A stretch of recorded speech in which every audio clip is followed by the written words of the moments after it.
दर्द है आवाम का, मामूली लोगों का, उन लोगों का जो बेचारे हमारी तरह यहाँ गुफ्तगू करने के लिए बैठ भी नहीं सकते, जिनसे कोई पूछता भी नहीं तुमको तकलीफ है, तुमको कोई शिकायत है, तुमको कहीं दर्द है। हमारे पास किसी के पास रास्ते नहीं है, हमारे पास कहीं कोई अंजाम इलाज नहीं है। हम सिर्फ तलाश में हैं, ढूंढ रहे हैं कि हमको क्या करना चाहिए। कॉन्स्टिट्यूशन को तो चुनने वाले लोग हैं जिनके लिए हम ये समझते हैं कि वो कॉन्स्टिट्यूशन के साथ इंसाफ नहीं कर रहे। हम लोग सब इकट्ठे हो जाएं, एकत्रित हो जाएं, एक हो जाएं, हमारी आवाज में बुलंदी आए और हम अपनी आवाज को कर सकें। सिर्फ हरफों की इक्वालिटी नहीं होती जब तक जमीन पर उतर के इक्वालिटी की आप बात ना करें। एक एक मजहब को लेकर एक डायलॉग ये शुरू करें कि जो आपका तस्वुर है वो हमसे अलग नहीं है। डिस्क्रिप्शन अलग हो सकता है लेकिन वो तस्वुर एक ही है।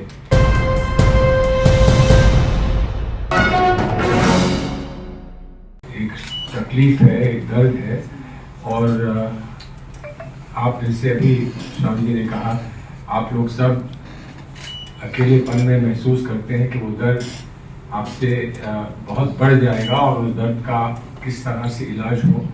कि वो दर्द है आवाम का, मामूली लोगों का, उन लोगों का जो बेचारे हमारी तरह यहाँ गुफ्तगू करने के लिए बैठ भी नहीं सकते, जिनसे कोई पूछता भी नहीं तुमको तकलीफ है, तुमको कोई शिकायत है, तुमको कहीं दर्द है, पूछ भी नहीं सकता। हम कम से कम जहाँ मिलते हैं, जहाँ बैठते हैं, हम लोग गुफ्तगू कर सकते हैं। इसी तलाश में जब अदीप भाई ने मुझसे ये कहा और ICMR का ये फैसला हुआ कि हम लोग इंटरफेथ गुफ्तगू एक शुरू करें, एक शुरुआत है।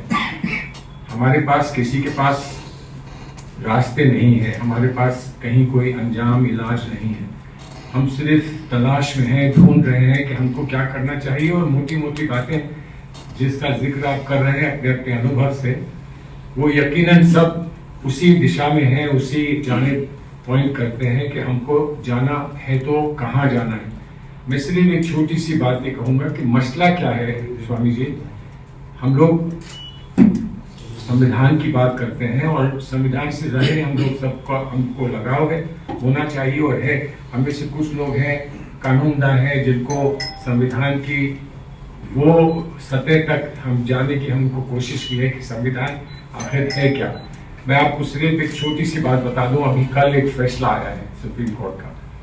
उस फैसले में प्राइवेट प्रॉपर्टी और कम्युनिटी प्रॉपर्टी का कुछ आमने सामने का एक मामला है, जिस पर चीफ जस्टिस साहब ने बहुत तफसीली एक अपना फैसला सुनाया। लेकिन उन्होंने जो फैसला सुनाया उसमें उन्होंने कुछ बात जस्टिस कृष्णा अय्यर और जस्टिस चिन्नप्पा रेड्डी के बारे में कही कि उन लोगों का जो मंसूबा था या उनका जो तस्वुर था मुल्क के बारे में और मुल्क के आइन के बारे में, कॉन्स्टिट्यूशन के बारे में, वो उनका एक निजी प्रेफरेंस था, एक खास तौर की इकोनॉमिक थिंकिंग का। और उसको उन्होंने कोशिश करी, और जिसमें कुछ टेक्निकल बातें भी आई, कोशिश करी कि वो हावी कर दें उसको हमारे संविधान के बारे में जो हमारी सोच है। दो और जजेस थे, जिसमें से एक लेडी जज है जो आगे चलकर चीफ जस्टिस बनेगी। उन दोनों ने ये कहा कि हमको कहाँ कहाँ पर इख्तलाफ है, नहीं है, वो सब उन्होंने बताया। लेकिन ये कहा कि हमको इस बात की शिकायत है कि गुजरे जमाने के जजेस के बारे में आज ये बात कही गई है, जो मुमकिन है आने वाले वक्त में हमारे बारे में आने वाले जजेस कहेंगे। और जो कहा गया है कृष्णा अय्यर के बारे में, वो बहुत सख्त बात कही गई है और नागवार बात कही गई। ये एक जूनियर जज चीफ जस्टिस के व्यक्तित्व के बारे में कहे, ये बहुत बड़ी बात है। और अंसारी साहब को इसका अंदाजा खूब अच्छी तरह होगा। तो मसला क्या है कि कॉन्स्टिट्यूशन है क्या, ये मसला हो गया है। मैं किसी की बुराई नहीं करता हूँ, लेकिन कॉन्स्टिट्यूशन को तो चुनने वाले लोग हैं जिनके लिए हम ये समझते हैं कि वो कॉन्स्टिट्यूशन के साथ इंसाफ नहीं कर रहे। हम भी कॉन्स्टिट्यूशन लेकर हाथ में घूमते हैं और कोई समझता होगा कि हम कॉन्स्टिट्यूशन के साथ इंसाफ नहीं कर रहे। तो जहाँ एक तरफ जो आपने एक होने की बात कही कि हम लोग सब इकट्ठे हो जाएं, एकत्रित हो जाएं, एक हो जाएं, हमारी आवाज़ में बुलंदी आए और हम अपनी आवाज़ को कर सकें।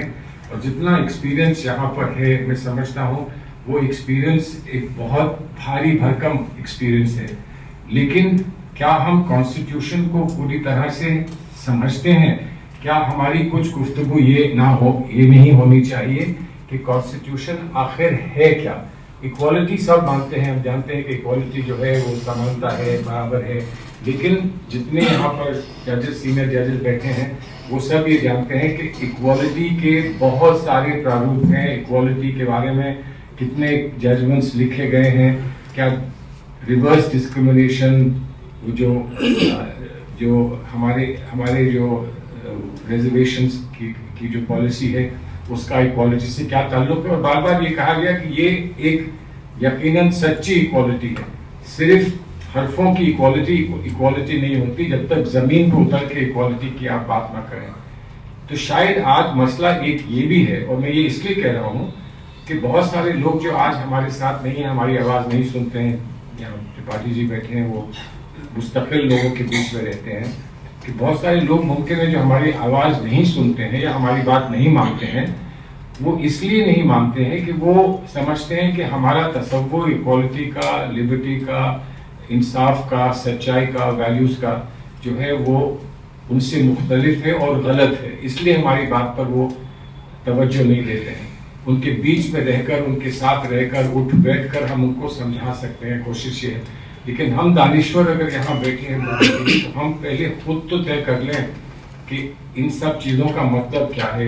9 जजेस, 7 जजेस बैठते हैं, फैसला देते हैं, उसके बाद फिर एक नया फैसला आता है।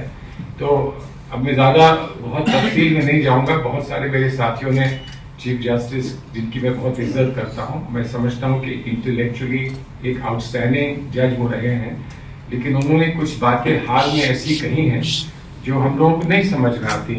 क्या ऐसी कुछ गहराई है कॉन्स्टिट्यूशनल थिंकिंग में या कॉन्स्टिट्यूशन के बारे में जो हम लोगों ने सोचा भी नहीं, हमने समझा भी नहीं? उन्होंने उसका सिर्फ एक छोटा सा विश दिखाया है।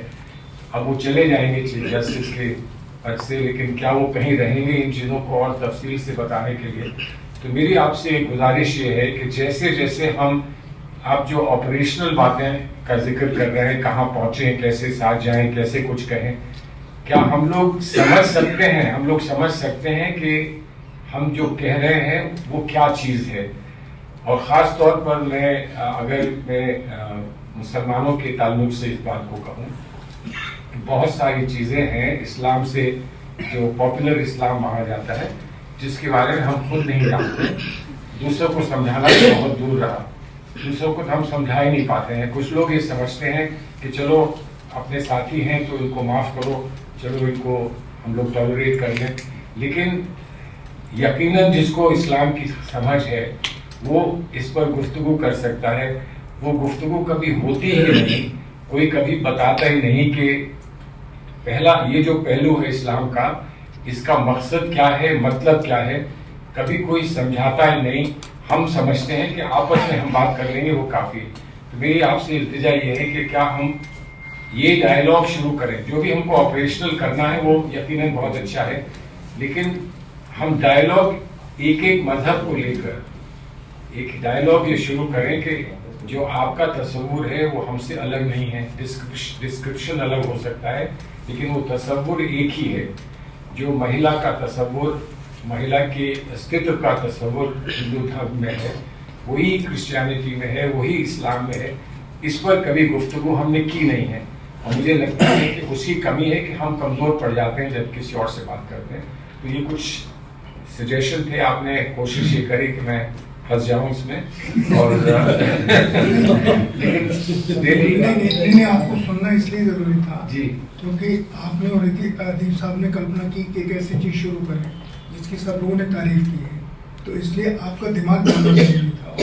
तो बस ये मेरी ख्वाहिश और इल्तिजा है ये कि हम डायलॉग वहां से शुरू करें। ये नहीं कि हम सबको एक होना चाहिए, साथ रहना चाहिए, वो तो बहुत अच्छी बात है, लेकिन एक एक पहलू लेकर बहुत सारे, त्रिपाठी जी आप जानते हैं कि बहुत सारे ऐसे पहलू नहीं है जिसमें हमारे डिफरेंसेस हो सकते हैं, ऐसे हैं नहीं, लेकिन कंसेप्चुअली कहीं ना कहीं कुछ डिफरेंसेस तो होंगे जिसको बढ़ावा दिया जाता है, जिसको एक मसला बना दिया जाता है।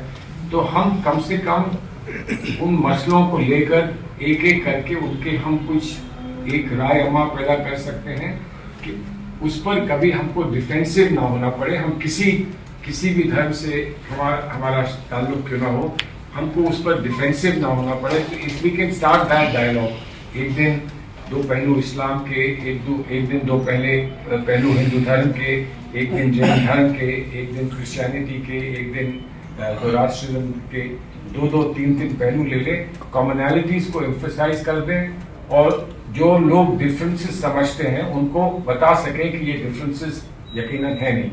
ये मेरा एक सजेशन है।